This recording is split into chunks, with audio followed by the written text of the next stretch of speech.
une période de contingence, d'incertitude. Ouais, la montée en puissance de l'inflation, ainsi que la famine qui s'invite dans des contrées que même dans nos délires les plus fous auront pensé. Nous disons, va ce monde, qu'en serait-il demain? Les choses qu'autrefois que nous croyons certains va paraître ébranlées et même s'écrouler, alors que nous, d'entre nous sont maintenus artificiellement du vivant par des pilules ou des thérapies de toutes sortes. La solution à tout cela, c'est Jésus le Christ. Peut-être que vous dites à l'intérieur de vous, j'ai déjà donné une chance à Jésus. En fait, lui avons-vous offert une vraie chance? Et certains disent ceux avec raison, qu'il en soit une situation d'emploi ou toute autre, ils n'ont su me donner une vraie chance. Mais qu'en est-il de vous? Avez-vous offert une vraie chance à Jésus le Christ? Offre-lui donc une vraie chance et vous saurez voir ce qu'il fera dans votre vie. C'est la raison pour laquelle nous invitons à tenir un culte à sa gloire et ce dimanche après dimanche de 10h à midi. Nous sommes localisés au 213 rue du Médoc, Terrebonne, Québec, code postal J6W6K6. Nous comptons vous voir nombreux et serons heureux de vous rencontrer.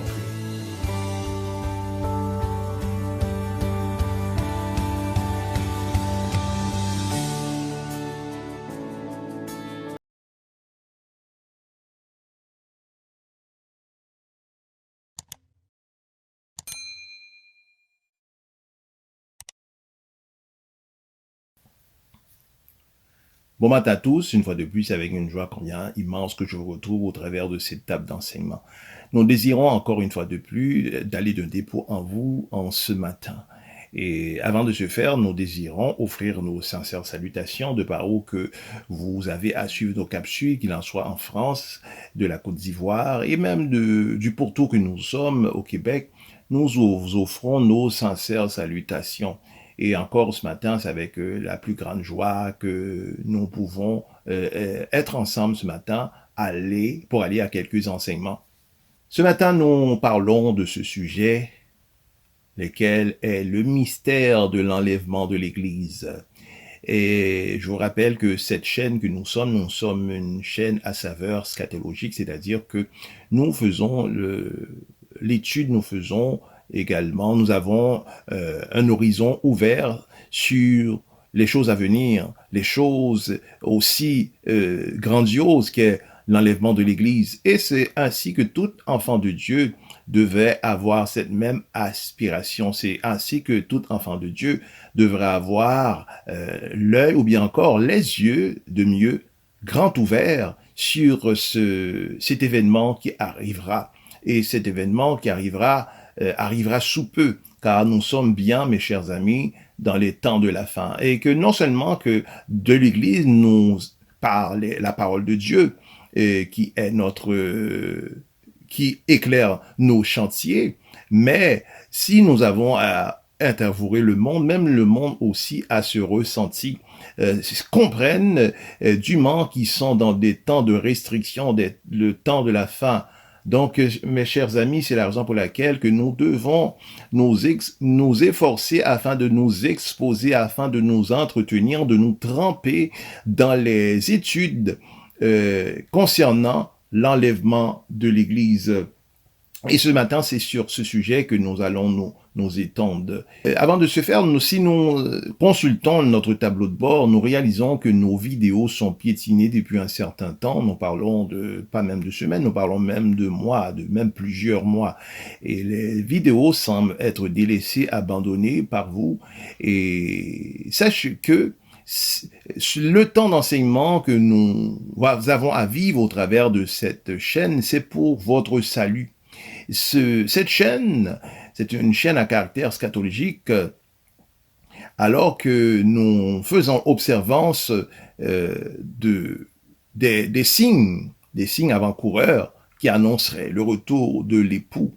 Et voici en ce qui concerne l'évangile, voici ce qui concerne l'évangile. En réalité, c'est ce que l'évangile, c'est de se tenir en aparté, comme le Seigneur nous appelle, également de demeurer bien, les yeux bien en éveil, afin de pouvoir être prêt. Être prêt afin de pouvoir être ravis lorsque le Seigneur viendra chercher l'Église. En fait, c'est l'Évangile. L'Évangile n'est pas autre chose que de se tenir en aparté comme le Seigneur nous appelle, également d'être ravis avec lui au moment de son retour. Telle est l'espérance que tout chrétien, tout enfant de Dieu nourrit depuis le moment de sa conversion et au dernier moment de sa vie chrétienne sur cette terre. Alors des capsules que nous voyons qui est mise sous vos pieds, si nous regardons toujours à ce tableau de bord, la dernière capsule a donné lieu à 34 visionnements et celui d'avant a donné lieu à 15 visionnements et encore celui qui a précédé, celui-là, a donné lieu à 12 visionnements. Et la raison est simple, c'est que vous orientez à d'autres choses. Et c'est la raison pour laquelle que nous avons une fois tenu une capsule concernant que l'enfant de Dieu ne doit pas abandonner son assemblée. Il doit aller à son assemblée afin que le Saint-Esprit puisse rejoindre son cœur. Parce que lorsque nous demeurons à la maison sur Internet, eh bien, ce que nous faisons, c'est que nous allons entendre, nous cliquons sur les choses qui nous semblent bonnes, les choses que nous désirons entendre, alors que le Saint-Esprit est à nous parler, mais il ne peut nous trouver parce que nous cliquons sur les choses que nous désirons. Alors, c'est la raison pour laquelle au moment lorsque nous nous rendons à l'église locale, eh bien, de l'église locale, nous ne pouvons pas cliquer, nous ne pouvons pas syntoniser. Alors, une chaîne quelconque, eh bien, le Saint-Esprit, dès lors, a toute votre attention. Et c'est ainsi que les enfants de Dieu aujourd'hui sont dans cette ère que nous devons montrer vigilance. Lorsque nous parlons de vigilance, c'est que l'enfant de Dieu doit réellement faire montre d'attention, parce que il y a l'évangile qui est prêché aujourd'hui. Il y a nombreux parmi ces évangiles qui sont prêchés, on appelle cela un évangile de pollution, c'est-à-dire que l'évangile est mélangé à autre chose. Et l'évangile qui vous est prêché aujourd'hui, que vous aimez entendre, que vous exposez du lundi au dimanche, de janvier à décembre, c'est l'évangile qui vous propose la guérison, la bénédiction, la richesse, qui vous propose des voitures et des maisons, etc. Donc c'est cet évangile dans lequel que vous exposez. Écoutez ma voix, mes chers amis, ce matin. Cet évangile que vous aimez tant entendre, c'est un évangile qui est pour la chair. C'est un évangile qui est pour la chair, mais l'évangile qui est pour l'esprit, qui est pour votre âme, c'est l'évangile dans lequel le Seigneur nous appelle, mes chers amis, à être en aparté. Nous appelle à nous séparer des choses de ce monde, nous séparer de tout ces choses qui pourraient faire obstacle à l'âme. Car nous savons que l'âme tend à la facilité. L'âme aime les choses qui comportent le moindre effort. L'âme, nous pouvons dire en quelque manière, nous pouvons dire que l'âme est paresseuse. L'âme n'aime pas faire un effort pour mériter quelque chose. C'est la raison pour laquelle ils vont se plaire à des messages qui proposent la bénédiction, qui proposent la guérison, etc. Parce que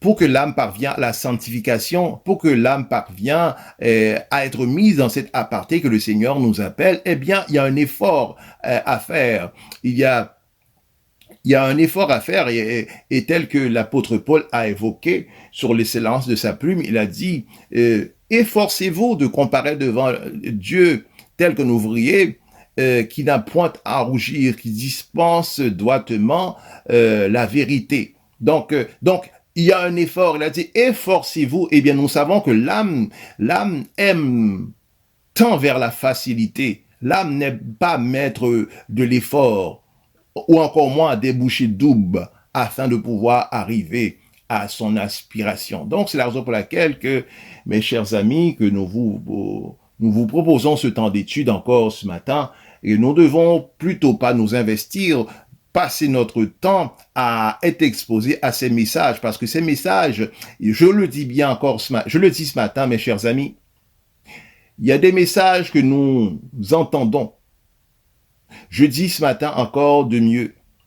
Il y a des enfants de Dieu qui iront à la géhenne ou bien encore dans l'enfer, comme que vous le dites, ils iront dans l'enfer en écoutant l'évangile. Mais l'évangile qu'il aura écouté, c'est une fausse évangile.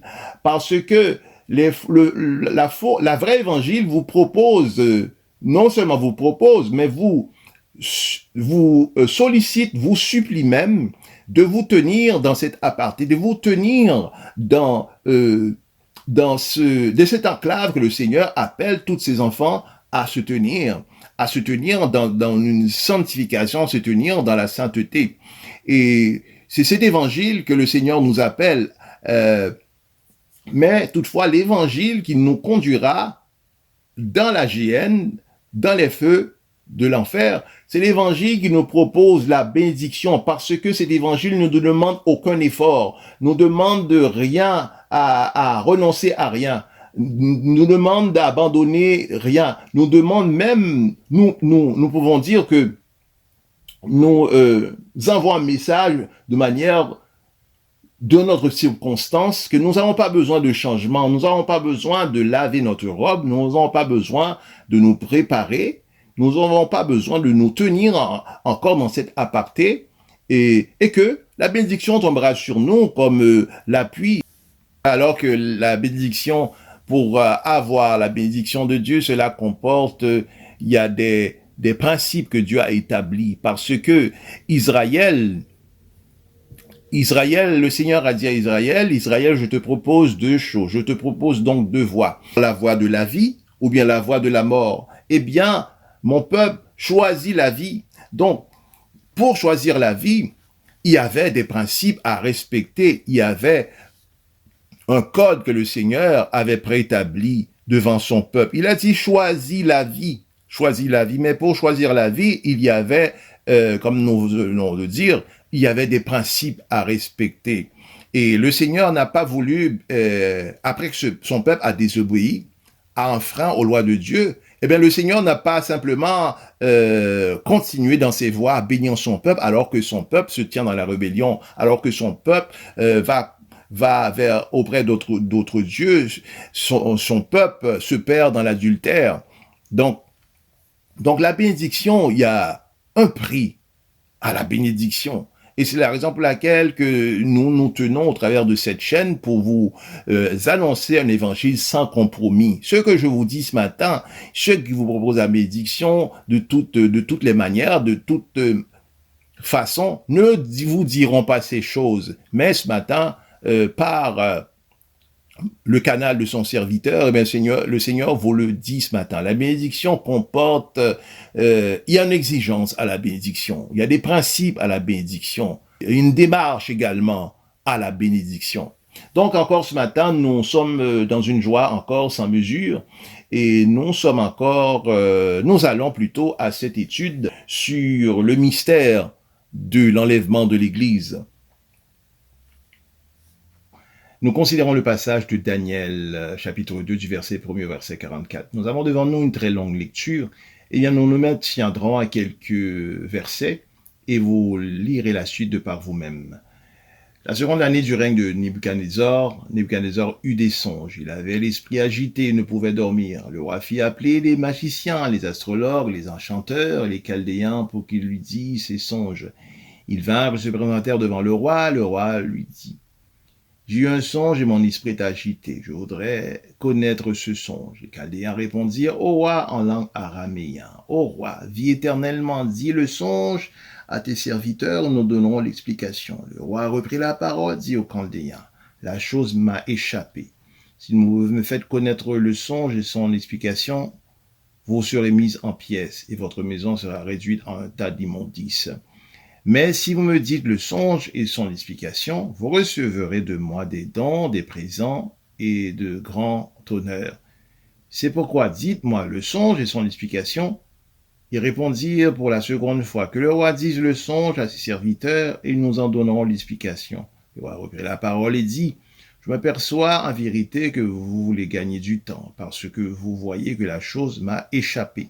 Si donc vous ne me faites pas connaître le songe, la même sentence vous enveloppera tous. Voulez-vous vous préparer à me dire des mensonges et des faussetés en attendant que les temps soient changés? C'est pourquoi dis-moi le songe et je saurai si vous êtes capable de m'en donner l'explication. Les Chaldéens répondirent au roi, il n'est personne sur la terre qui puisse dire ce que demande le roi. Aussi jamais, roi, quel grand et puissant qu'il ait été, n'a exigé une pareille chose d'aucun magicien, astrologue ou chaldéen. Donc nous arrêtons ici. Bon, vous pouvez poursuivre la lecture par vous-même. Et ce que nous devons saisir, mes frères et sœurs, c'est que au moment que Salomon eut à ériger le temple de Jérusalem, nous faut saisir ainsi que jusqu'à ici, Israël n'a connu que deux temples. Le premier temple sur le règne de Salomon et le second temple qui était la reprise du premier temple qui était sur le règne de Zérubabel. Et donc au moment du premier temple, au moment de l'inauguration, c'est que Salomon fit une prière alors qu'il était au devant du grand souverain sacrificateur, également du peuple. Il a là cette prière disant, Éternel, si quiconque vient au devant de toi, devant ce temple, t'adressa quelques prières, eh bien Seigneur, tu l'exauceras. S'il est à te prier pour la guérison, Seigneur, tu l'exerceras. S'il est à te prier pour le pardon de ses péchés, s'il est ainsi à te prier également pour que tu puisses amener de l'appui sur les récoltes agricoles, eh bien, Seigneur, tu les exauceras. Eh bien, c'est la prière que fut Salomon. Et longtemps après que le royaume d'Israël fut divisé en deux sur le règne de Jéroboam, et du temps du roi Joachim, eh bien, ce qui arriva, c'est que le peuple fut déporté en Babylone. Nous sommes à l'entour de l'an 586 avant le Christ. Il fut déporté dans le pourtour de Babylone. Et nous savons que Babylone, c'était une grande dynastie de l'époque. Ce royaume, c'est un royaume immense et également faisait craindre ses ennemis. Et après qu'ils ont ils ont conduit Israël en déportation parce que au moment qu'Israël a été en exil, c'est que fit le roi Nebuchadnezzar, et il alla à prélever seulement les jeunes hommes qui étaient bien portants, belles de figure, et ceux qui avaient une intelligence réellement remarquable. Alors, il prit l'élite d'Israël pour les conduire afin de servir au palais. Et nous devons saisir au travers de cet exil, il y avait ses 4 camarades, il y avait Daniel, il y avait Meshach, Shadrach et Abednego, qui étaient des noms qu'on leur avait donnés une fois arrivés en territoire Babylone. Il leur donna des noms babyloniens. Et Daniel eut à s'appeler Belsachar. Alors que le peuple fut en exil à Babylone, et l'exil a tenu pas loin de 70 ans. Et pendant tout ce temps, Daniel eut à faire à ce que nous appelons la prière de Daniel. Il alla prier 3 fois par jour, le matin arrivant le midi, il eut à prier, et le soir arrivant. Et nous pouvons comprendre, si nous faisons une lecture entre les lignes, ce que Daniel eut à prier. Nous comprenons que c'est un individu qui se trouve en exil, loin de ses siens, loin de son contrée. Eh bien, s'il eut à prier, c'est simplement la prière qu'il eut à faire, c'est la prière de pouvoir retourner dans son contrée et auprès de sa nation. C'est cette prière qu'il eut à faire, il eut à tenir cette prière 3 fois par jour. Et donc, je rouvre une parenthèse. Ce que nous devons saisir, c'est que Daniel eut à prier au travers de la prière de Daniel, il eut à prier 3 fois par jour afin de pouvoir retourner dans sa nation, afin de pouvoir retourner dans son pays natif, alors que nous, en tant que Haïtiens, ou bien encore Africains, et au début, nous avons prié avec zèle afin que le Seigneur puisse déverser sur notre nation la pluie la première saison, afin de prier et afin que nous soit retiré cet entachement au niveau international contre nous, que nous sommes, que nous n'arrivons pas, que notre pays est toujours maintenu dans la disette, est toujours maintenu dans la bassesse. Et nous avons commencé, tel que nous venons d'évoquer, avec zèle, mais après, peu de temps après, nous nous sommes tus dans la prière. Mais sachez que Daniel eut à prier 70 ans. Alors ce matin, mes chers amis, je vous invite à vous ressaisir, à vous regardir dans la prière afin de prier, d'invoquer l'Éternel pour notre nation. Donc je referme la parenthèse. Et il est arrivé ce soir donné, c'est que le roi Nebuchadnezzar, nous devons saisir que nous avons ici Nebuchadnezzar 2. Et nous devons saisir la chose, c'est que Nebuchadnezzar 1 n'a aucun lien de parenté avec Nebuchadnezzar 2, puisque Nebuchadnezzar 1 fut roi de Babylone longtemps avant. Donc c'est ainsi que Nebuchadnezzar alla sur sa couche un soir donné, et ce soir, il eut un songe. Au travers de ce songe, il fut très agité. Et le lendemain, à son réveil, ce qui lui arriva, c'est que il n'eut eu la moindre mémoire du songe qu'il a eu. Et ce qu'il fit, il appela les magiciens, les chaldéens, les astrologues, les enchanteurs, afin que d'abord, premièrement, qu'ils lui disent le songe qu'il a eu, et secondement, qu'il lui donne l'explication. Et le roi désirait la chose dûment parce que il savait que dans ce contrée qu'il avait nombreuses fois été exposé à des charlatans. Et il tenait franchement afin qu'on lui dise d'abord le songe qu'il eut, également son explication. Et le roi a dit la chose suivante: si vous me donnez pas d'abord le rêve que j'ai eu, son explication, eh bien ce que je ferai un génocide.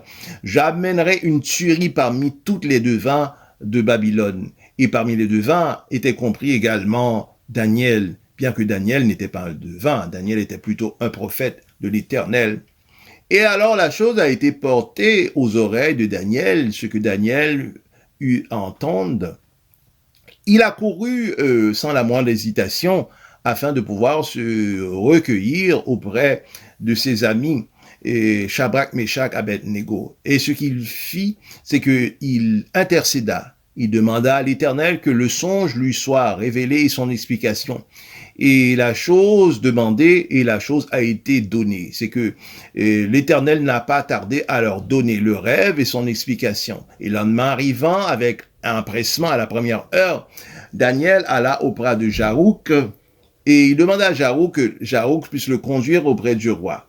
Et arrivant auprès du roi, il exalta au premier abord l'Éternel, lui avoir donné le son, disant: Éternel, gloire et magnificence te soit, Éternel, car il n'y a pas de plus grand que toi.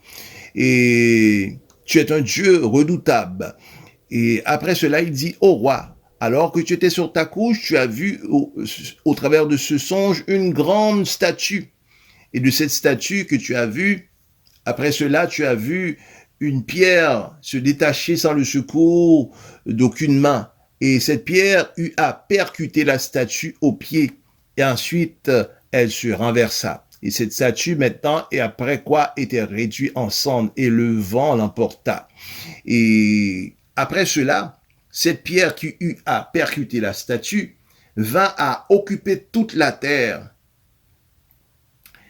Et il a dit maintenant, mon roi, en voici son explication. La tête de la statue que tu as vue d'or, c'est seulement au roi Babylone, puisque Babylone était à l'époque un royaume qui était recouverte d'or. Eh bien, la tête d'or, mon roi, c'est Babylone. Et les épaules ainsi maintenant d'argent, eh bien, c'est la Rome, c'est le royaume de la Perse et des Mèdes. Il est que Babylone, après son règne, sera surplanté par ce royaume à venir, le royaume des Perses et des Mèdes. Après cela, tu as vu le bassin qui était d'airain ou bien encore de bronze. Eh bien, c'est le royaume de la Grèce. Car la Grèce, ce royaume ira maintenant à renverser le royaume précesseur, le royaume des Mèdes et des Perses. Après cela, tu as vu que les jambes étaient de fer. Eh bien, les jambes de fer n'est autre que le royaume de Rome. Et les pieds toujours de fer et d'argile. Eh bien, c'est toujours ce royaume qui est appelé à renaître. Donc, la statue représente, en d'autres termes, c'est l'histoire de l'humanité. L'histoire de l'humanité au travers des dynasties qui ont couru au travers le temps. Et à vous rappeler que la première dynastie, c'était la dynastie de Babel. Babel fut un royaume sur le temps du roi Nimrod. Après cela, il y eut l'Égypte qui fut une superpuissance. Après l'Égypte, il y eut la Syrie. Et après la Syrie, il y eut Babylone. De Babylone, ensuite, les Médo-Perses, la Grèce et Rome. Et de tous ces royaumes, le royaume de Babylone a dominé pas loin de 200-250 ans. Et après cela, il y a eu les Médo-Perses qui ont dominé une centaine d'années après. Mais le royaume de tous les royaumes qui ont une dynastie, la plus longue, c'est le royaume de Rome. Et Rome a dominé pas loin de plus de 600 ans. Et son royaume a pris naissance avant le Christ. Et également, son royaume a connu un règne même après le Christ jusqu'à arriver maintenant à son déclin en l'an 476 après le Christ. Et ce royaume tel que il est évoqué au travers de la statue, eh bien ce royaume est appelé à renaître, car il est dit que le fer est associé au royaume de Rome et les pieds également de fer et d'argile, c'est toujours le royaume de Rome qui est appelé à renaître. Et Rome a connu cette nouvelle naissance après son déclin au travers de ce qu'on appelle le traité de Rome qui eut lieu en 1957, un peu après la Deuxième Guerre mondiale. Et le traité de Rome, de son appellation, est ainsi appelé l'Union européenne économique. Et toujours ce nom, l'Union européenne économique, est appelé un peu après l'Union européenne. Et c'est au travers de l'Union européenne que nous trouvons des pays tels que l'Angleterre, la Hongrie, le Danemark. Nous trouvons ainsi l'Espagne et ainsi l'Italie. Donc l'Italie se trouve au travers de l'Union européenne. C'est la raison pour laquelle qu'aujourd'hui que nous voyons que l'Union européenne, de par sa monnaie qui est l'euro, et l'euro aujourd'hui surpasse toute forme monétaire, même le dollar américain. L'euro a tendance à équivaloir à $1,70 lorsque elle est convertie en dollars américains. Donc, ce royaume de Rome a connu cette nouvelle naissance au travers de l'Union européenne. Non seulement de l'Union européenne, mais également de l'ONU et l'OTAN. Tel qu'il est dit au passage du verset 43, il a dit « Tu as vu le fer mêlé avec l'argile parce qu'ils se mêleront par des alliances humaines. Mais ils ne seront point unis l'un à l'autre. De même que le fer ne s'allie point avec l'argile. » Donc, bien qu'il y ait cette alliance, ou bien encore ces alliances, mais ils ne sont point unis. Et nous pouvons dire, en d'autres termes, ils ont des masques d'hypocrisie. Alors, il n'y a pas d'union, il n'y a pas d'unité vraiment. Et nous savons que l'unité, c'est seulement le Seigneur Jésus, notre Seigneur, qui peut nous donner l'unité, qui peut donner la vraie paix. Et c'est ainsi que Rome est appelée à naître, a déjà trouvé cette naissance au travers de ces alliances. Et il est dit que la pierre, une pierre qui sera détachée sans le secours d'aucune main viendra percuter la statue au pied et cette statue sera renversée. Et cette pierre occupera après quoi toute la terre. Et nous savons qui est cette pierre. Cette pierre n'est une autre que notre Seigneur Jésus le Christ. Et cette pierre sera maintenant ce royaume qui viendra occuper toute la terre. Et nous l'avons dit un peu avant dans l'une de nos capsules, le centre de la terre n'est pas les États-Unis, ni l'Union européenne, l'Angleterre, ou bien la France, peu importe le nom du pays qui puisse être. Le centre de la terre, c'est Israël. Et c'est ainsi que, au travers de Apocalypse 20, ou bien 21, il est dit que la nouvelle Jérusalem qui descendra du ciel, et viendra remplacer cette terre. Et de cette nouvelle Jérusalem, qui sera le roi? C'est Jésus le Christ. Nous savons que Israël a connu de nombreux rois. Lorsque nous regardons dans l'archive royale, tous ces rois ont été couronnés, qu'il en soit de Joachim, qu'il en soit de Sélédia, qu'il en soit, ou bien encore de Moab, Manassé, David, Salomon, tous les rois d'Israël ont tous été installés, ils ont tous été couronnés. Mais il est un seul roi qui n'a pas été couronné, c'est Jésus le Christ. Et il est dit que Christ est le roi des rois. Comment nous pouvons exprimer qu'il soit le roi de tous les rois, qu'il n'ait pas été couronné? Donc Christ est le seul roi d'Israël qui n'a pas été couronné. Et le couronnement de Christ se fera au moment de la descente de la nouvelle Jérusalem. Jésus le Christ sera couronné et au moment de son investiture. Et non seulement il sera pas un roi de manière temporaire comme qu'a été les David, Salomon, ou bien encore les Akab, mais Christ roi sera un roi et dans son royaume sera un roi éternel. Donc c'est l'aspiration que nous avons devant nous, l'espérance que nous avons devant nous en tant qu'enfants de Dieu. Et que nous devons, mes chers amis, de nous attacher à ces choses à venir et non nous attacher aux choses de ce monde, les choses de la vie courante. Et telles que nous savons que, au travers de la Bible, il est exprimé que le tabernacle, ou bien encore la loi était l'ombre des choses à venir. Donc, la loi était qu'un reflet. C'était pas une vérité, mais la vérité, nous savons que la vérité, c'est Jésus. Et lors de la venue de Christ, de sa mort, de sa résurrection, telle est la vérité, parce que le Christ a dit, je suis la vérité. Et c'est ainsi que des choses de ce monde que nous nous trouvons dans nos maladies, dans nos manques d'argent, alors que nous nous trouvons souvent à être mis en licenciement et conduits au chômage, et tout, que nous avons une voiture, quelle que soit la marque qu'elle soit, qu'il soit un Nexus, qu'il soit une Porsche, qu'il soit une Rolls-Royce, peu importe la marque de la voiture qui sera, mes chers amis, cela c'est l'ombre des choses, qu'il soit une maison, peu importe la chose, qu'il soit un emploi bien rémunéré. Toutes ces choses-là ne sont que l'ombre des choses, qu'ils soient ainsi nos diplômes, qu'ils soient également nos relations entre frères et sœurs. Tout cela, c'est l'ombre des choses.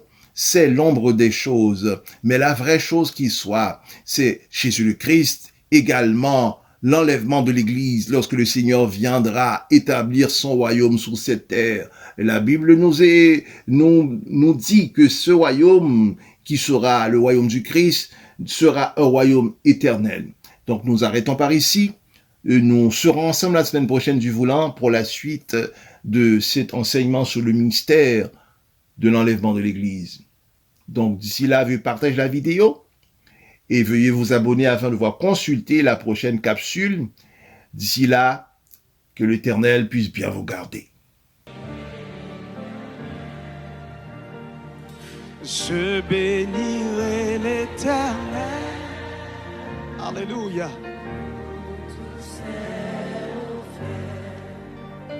sa louange sera toujours dans ma bouche.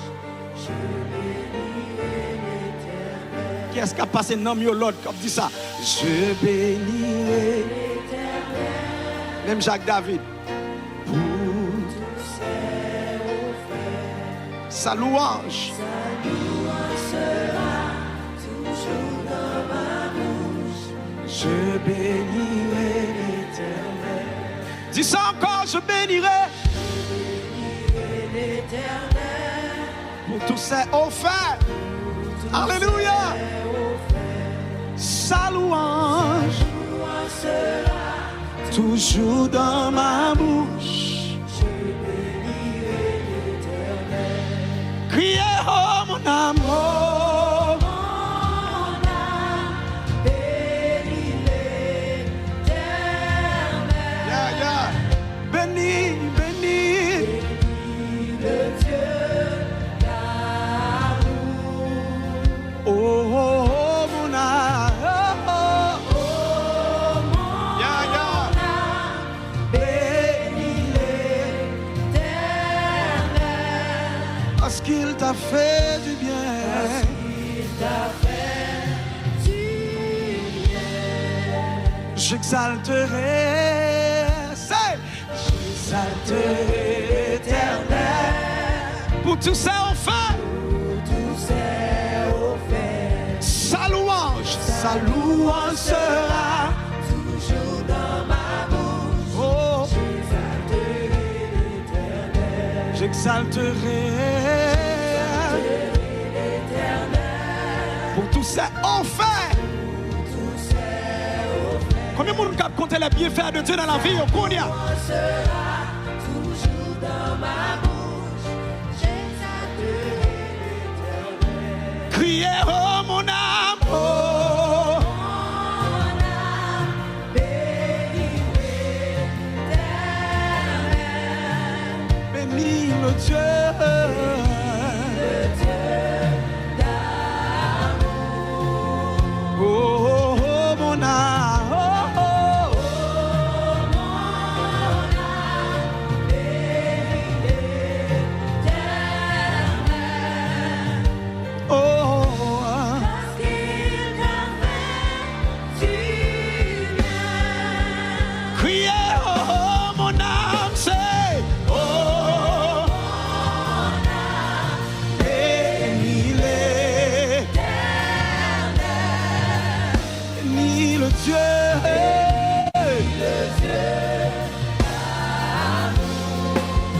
oh, oh, oh, mon âme, oh, oh,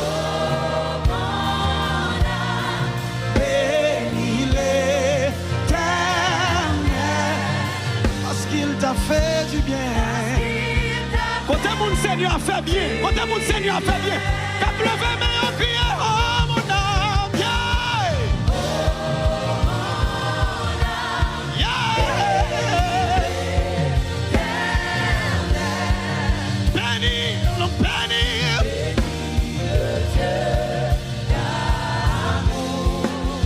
Oh, oh, oh, oh, oh.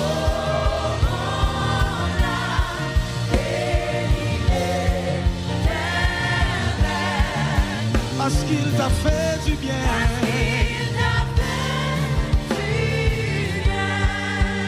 Parce qu'il t'a fait du bien, yeah. Parce qu'il t'a fait du bien. Parce qu'il t'a fait du bien, yeah. Parce qu'il t'a fait Amen. du bien. Il fait non moins bien, ma blue. Parce qu'il t'a fait du bien. Parce qu'il t'a fait du bien.